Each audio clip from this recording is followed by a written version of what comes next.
Good afternoon, everyone. My name is Harry G, and I'm going to give you a talk about robotics.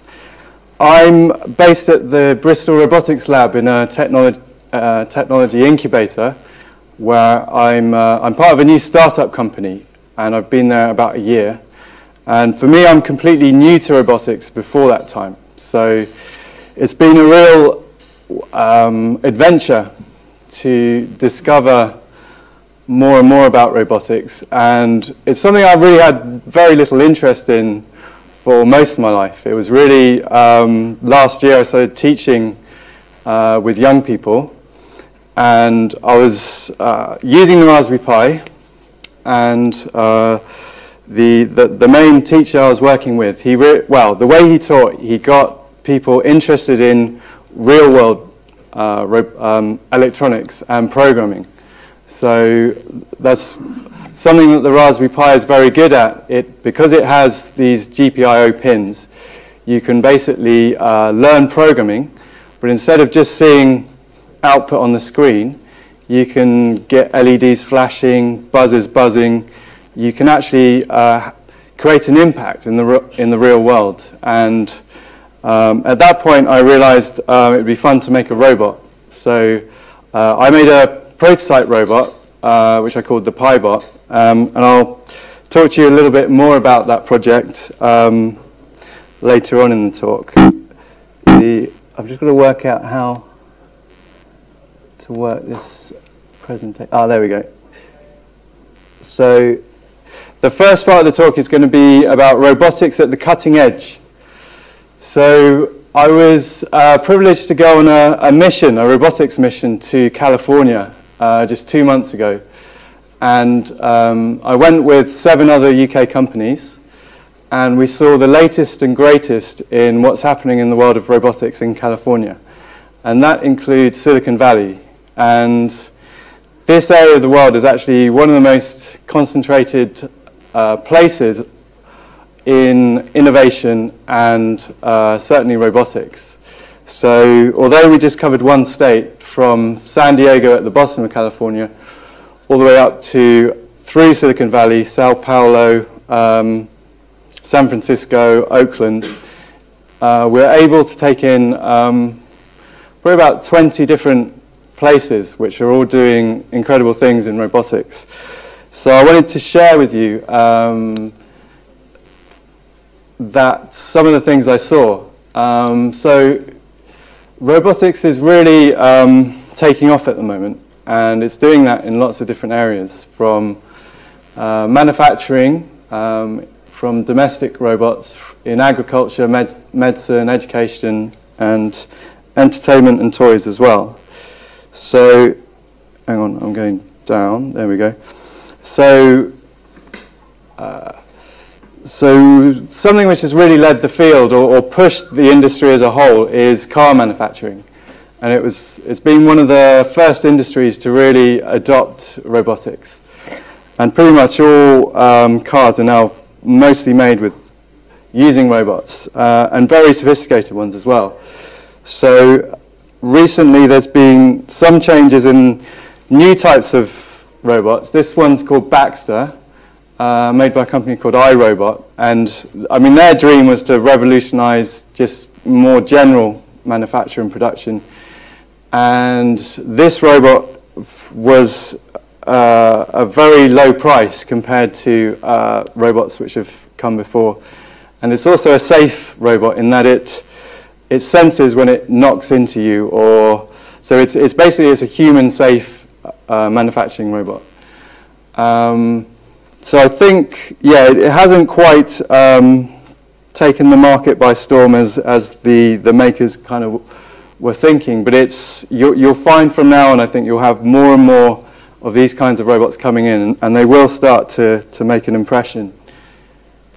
Back to down, I don't remember doing that. So in the domestic class of robotics, I mean, most people don't have a robot at home. You could have said the same thing about the computer, in the 80s. So I think there's a lot of comparisons that people make between computing back in the 80s to robotics now. And I'm pretty certain that most of you will have a robot in your home within the next 20 years, and the rate that robots are going to come into people's home is going to be almost exponential, I believe. And lots of other people believe that too. And these are the kind of robots which are going to get there first. They're the kind of Hoover robots. So so the one at the bottom, that's a lawn mowing robot. The one in the background's a vacuum cleaning robot by iRobot.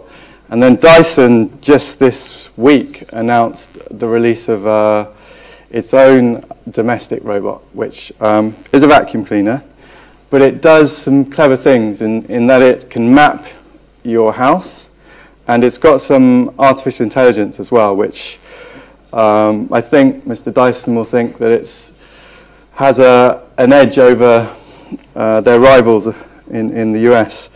But so that's the domestic area. Agriculture is another big area where robotics is coming into play more and more. I met this Chris Anderson of 3D Robotics, who he basically leads a drone company. I mean, he's a very interesting person. His approach is very liberal. All his, for instance, all his code for 3D robotics is open source. So he has a. If you want to learn about robotics or things like quadcopters and drones, 3D robotics is a good platform for that.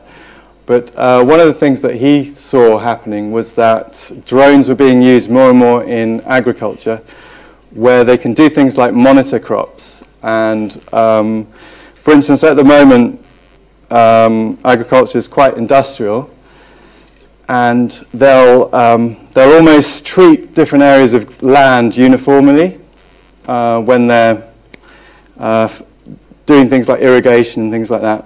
And they're starting to use things like quadcopters and drones now to pinpoint where how the crops are doing in different areas. And it means that they can manage agriculture in a more intelligent way. So some areas of the farm may need more water, some areas of the farm may need more kind of nutrient in one way or another, and they're going to use drones to kind of monitor that.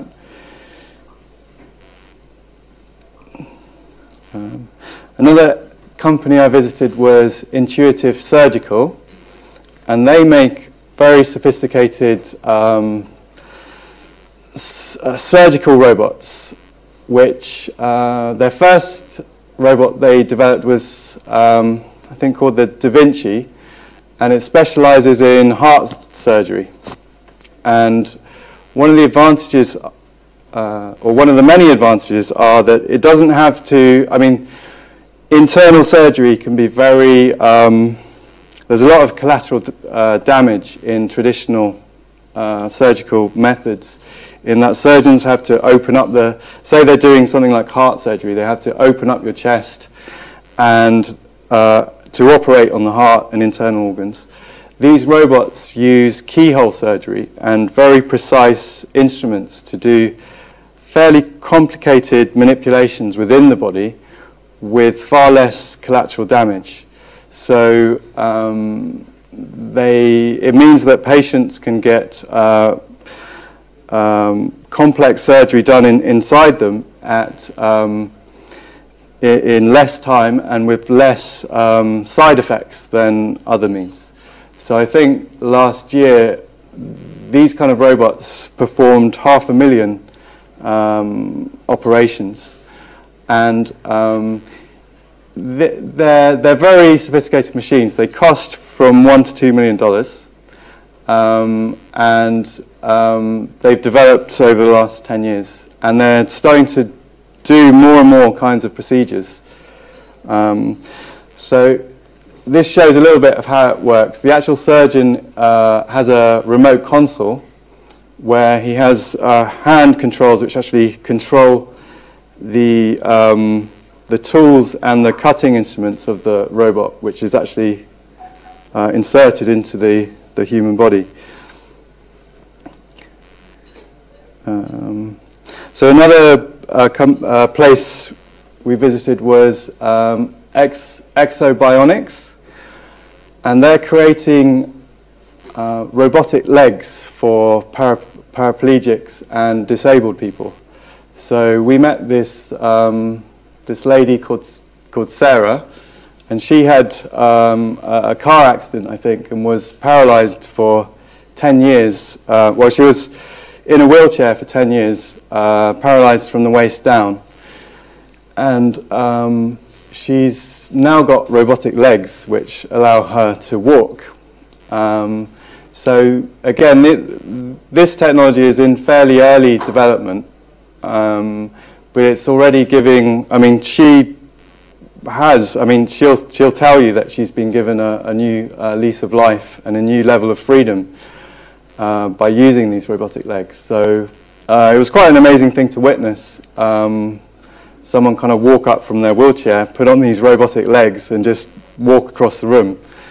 And it kind of, yeah, makes you wonder how robotics can be used with helping people with disabilities. So again, I visited a university there and I saw a few educational robots. I could show you a little video of this one called Diego San, and I'll play this.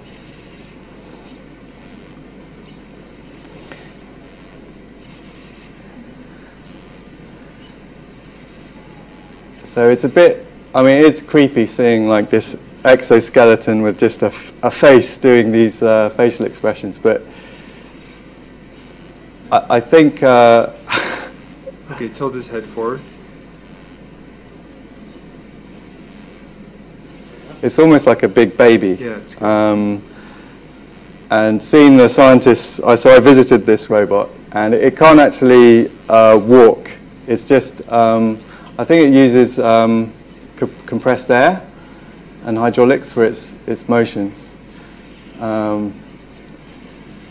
But there's a number of robots coming out now which have very realistic facial expressions, and it's in these kind of places where they're kind of researching that. Did you use their existing jaw and make your own jaw? We took their jaw, so I'll move on from that. And remade it. Yeah. Can I ask a question? Yeah, sure. I can understand why they're trying to do it. Yeah. From a scientific point of view and understanding the whole aspect of robotics. Yes. But what's the need? Yes. What's driving it? So, I mean, I wasn't there long enough to really, I mean, for me it was, this is interesting, but yeah, those kind of questions come up a lot. What's the purpose of robotics in something like education? I think personally, there's a lot of, I initially went into robotics from a fairly skeptical point of view that I think education should be very kind of human focused and very people focused. And technology doesn't necessarily make humanity or society a better place. And when it comes to education, those questions are really important. So my view is that robotics does have a place in education, but it's got to be done very carefully and done in a way which actually enhances humans' lives and helps people learn. This kind of research in particular, I'm not sure where that's going to end up. I mean, you can imagine in the society of the future, maybe you'll go into a shopping mall and there'll be, instead of a mannequin in the window, there'll be a more kind of animated mannequin. That's what I imagine, but I mean, I can't really comment on... What I could think of is social care for the elderly. Yes. The robot can do it, but what you want is a robot that looks like a person and acts like a person, don't you? Yes.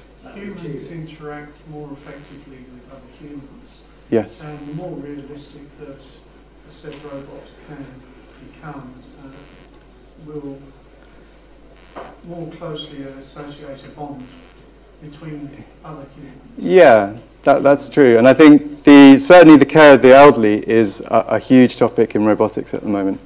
And creating more human interfaces is definitely a kind of clear need. So, from a teaching perspective as well, some children struggle with recognition of facial expressions anyway. For like, this is showing you that that person is sad, so please don't continue doing what you're doing. So yeah. that sort of model could be a good way to introduce them to those skills without having to have another child constantly in that role to help train them in social skills for the other children that have a special need that makes them struggle with that.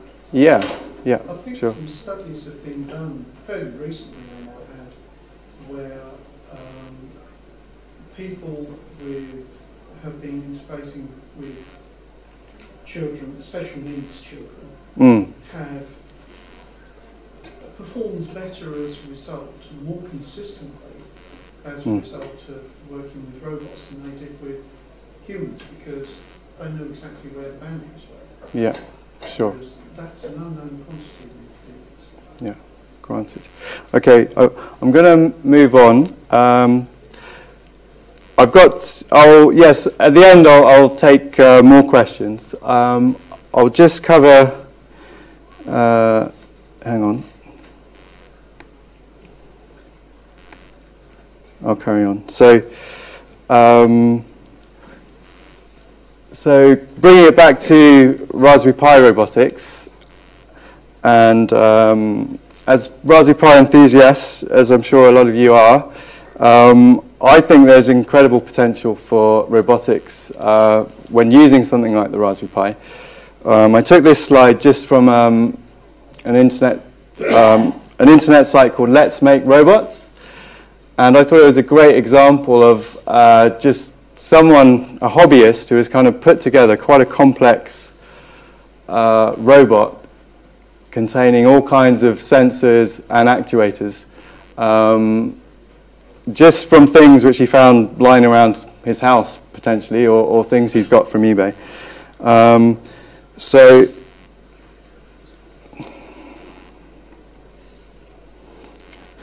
I just wanted to, from my, sorry, there's one area I missed. I'm sure, yes, here we go. Sorry, I was going through, toys was the next topic I wanted to discuss in the general field of robotics. And that's one area which I think there's going to be a lot of developments in. In the University of San Diego, I found a project by a lecturer there, and it's using a Segway. It's using a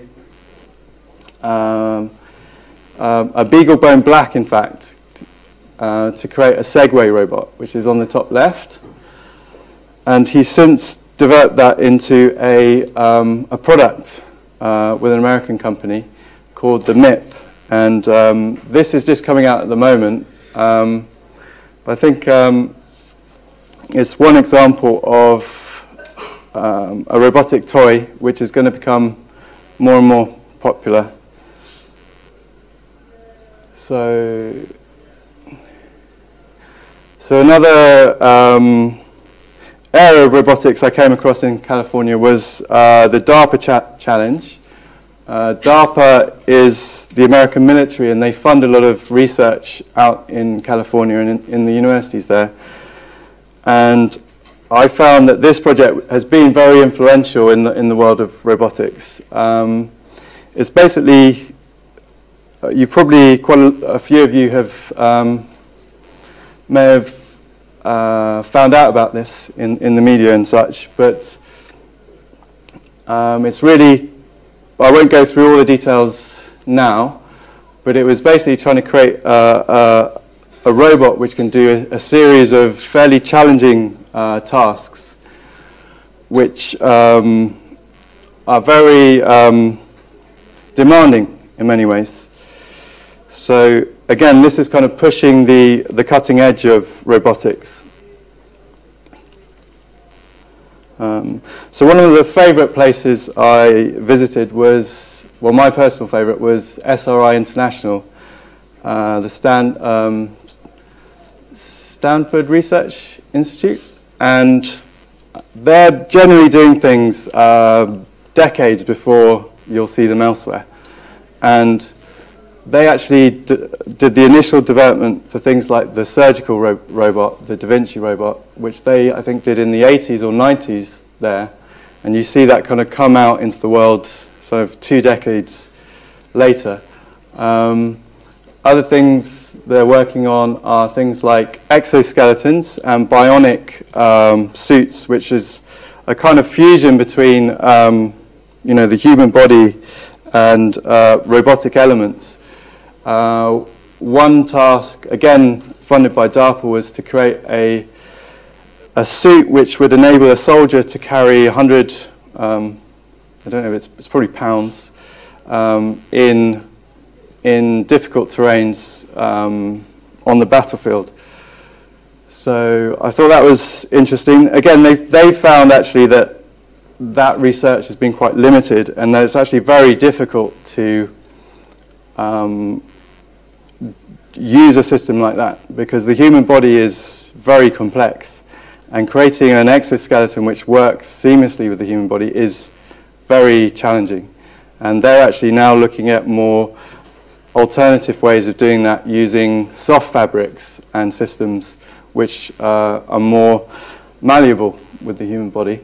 One of the crazy things I saw was these nano robots, which is the bottom left, and these are tiny, they're almost like 4mm square robots which move in groups around, they create a kind of base, and it works on magnetic technologies, and they use them for creating super materials. So that's one fairly surprising development, and I think SRI are generally world leaders in kind of finding trends before they actually come out into the real world. So who knows where that's going to lead to. And then other developments I was thinking of in terms of the robotics community. Things like the driverless car, obviously being head by Google, and wearables as well is definitely trending at the moment. So, and then there's a little video there of I won't play it now, but the Jibo robot. So if you haven't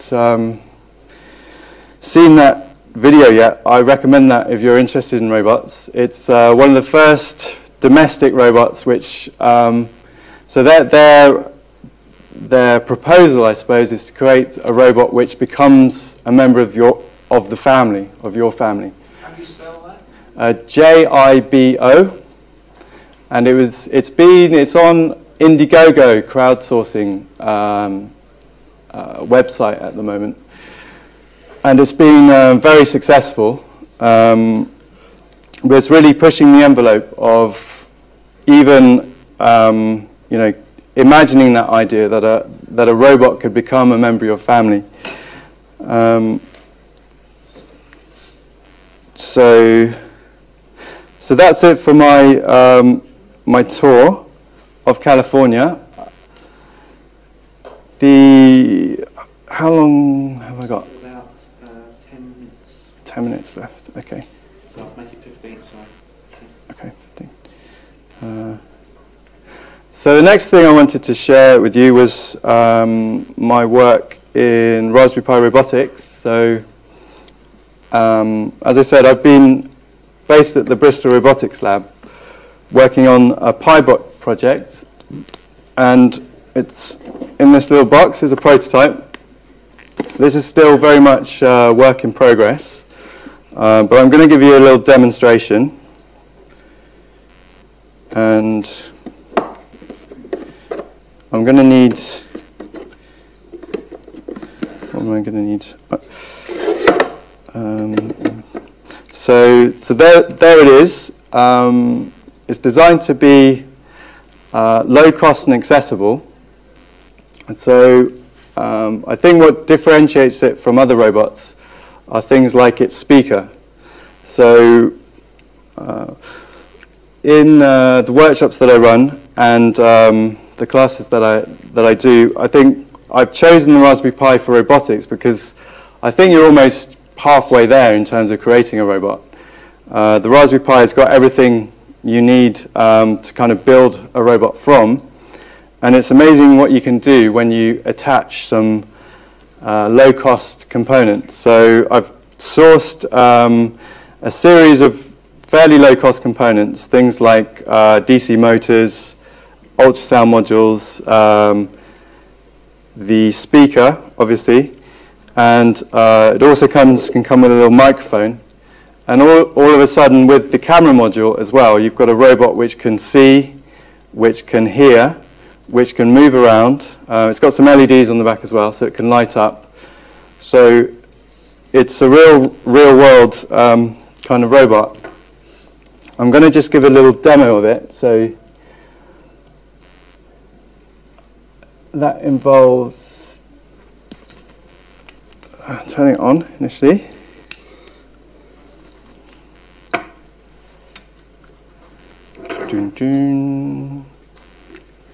So it's just going through its boot sequence. It's really just a Raspberry Pi with various things connected to it. So you'd connect to it as you would a normal Raspberry Pi.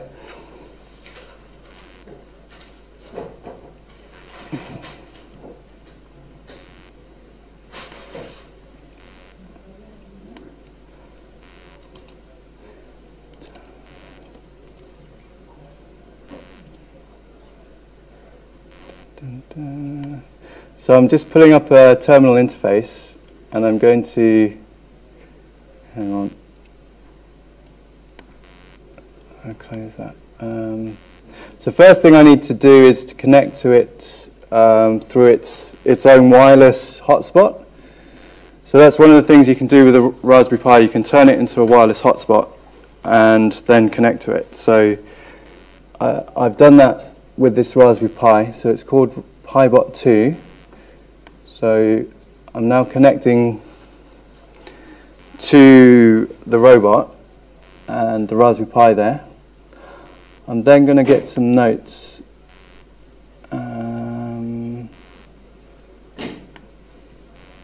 Okay, here we go.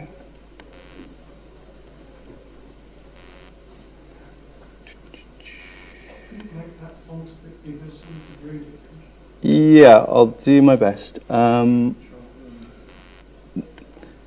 on, I'll put it to the left of the screen. And is there a code word for that? If you use control and the wheel mouse, you can zoom in and out your screen. Wheel mouse. I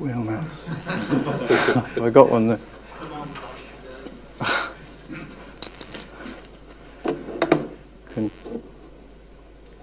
Control. Oh. Wheel mouse up and down. Command plus. Command plus. Black and white works better. Black and white. I'm not going to change that now. Can you see that? Yes, but let's see the demo. That's a lot better.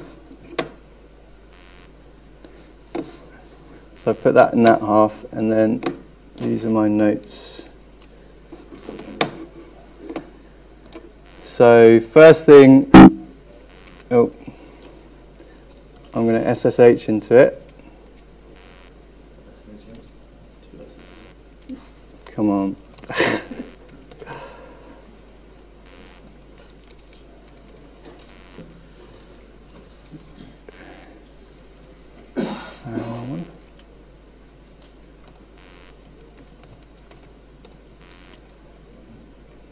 Okay, we're in.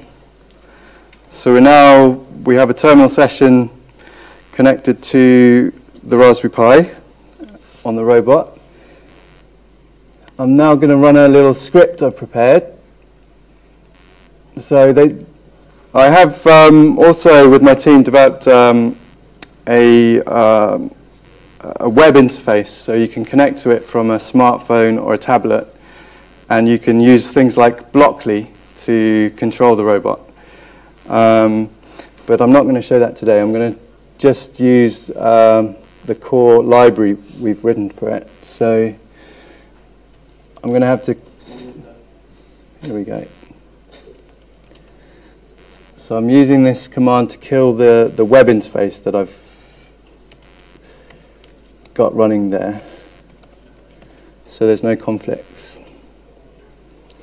Okay, cd command demo. Okay, so next thing I'm going to do is I'm going to make the speaker louder so you can hear it better. So I'll use Elsa Mixer for that. So just turn it right up to the red. That's dangerous.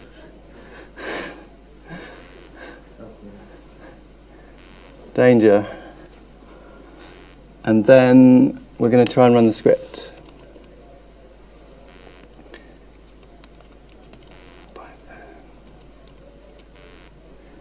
Okay, because it's going to move around, I might just put it on the floor. If I put it here, most of you will be able to see it.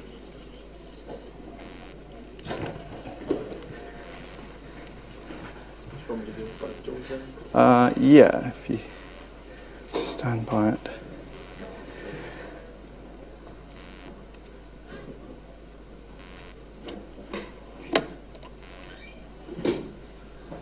Oh no. Don't. That's not working. What's happened? Is the light on? I think it's just reset actually.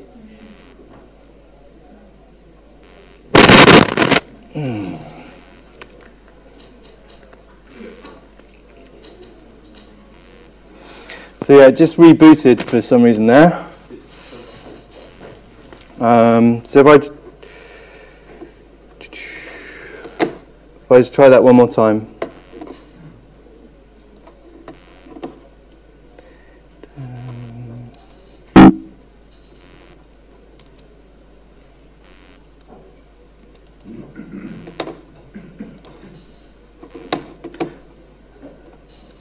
Come on, plus.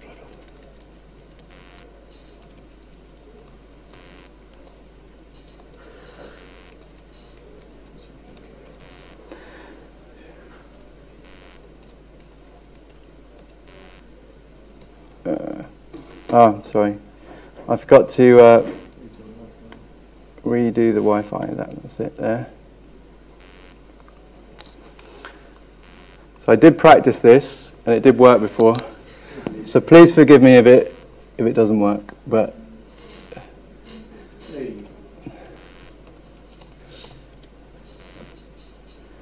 here we go. Okay.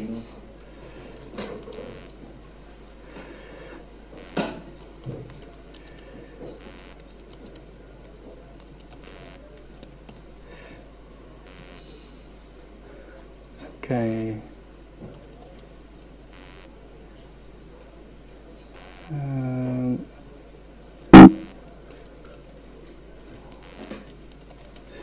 Turn up the volume again. Maybe not too high. That might have been the problem. That'll do. Okay.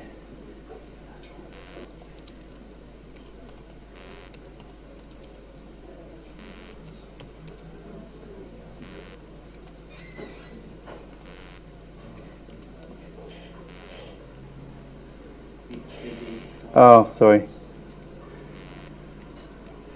CD.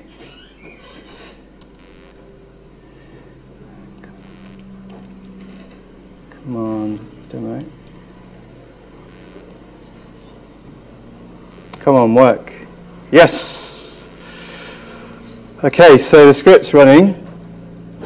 And now I can do things like toggle its lights. We just turn it around so you can see the lights.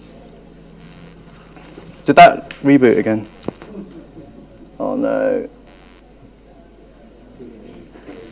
Yeah. Yeah, sorry.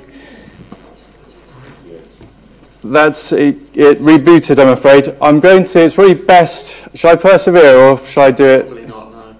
No. Yeah. So if you want to see it, I'll be at a show and tell stand and I'll get it working for that. I don't have time to try again. So, no, I'll do that at the stand too. So, how long have I got now, is it? Okay. So if I go back to EduHome.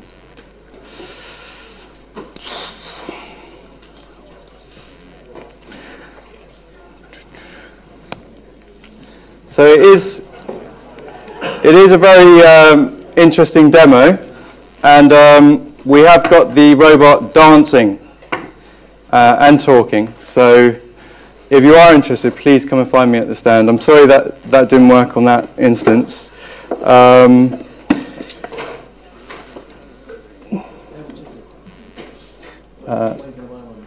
Yeah. So this is still work in progress. So we're testing it and building new prototypes for it all the time. We've also developed another little robot called the TiddlyBot, which is a fun and simple robot, which is much has less capable hardware in some ways, but it can still do a lot for its small size and for a limited amount of hardware. So it's got 2 continuous rotation servos, so it can move around, it can follow lines, and it can draw as well. So this one is really intended for younger kids. So we're trialing this in schools at the moment in Bristol, and that's going very well. So I'll probably just leave it there. If anyone's got any questions about robotics in general, or the things I've seen in California, or these particular robots, then I'll be happy to answer any questions.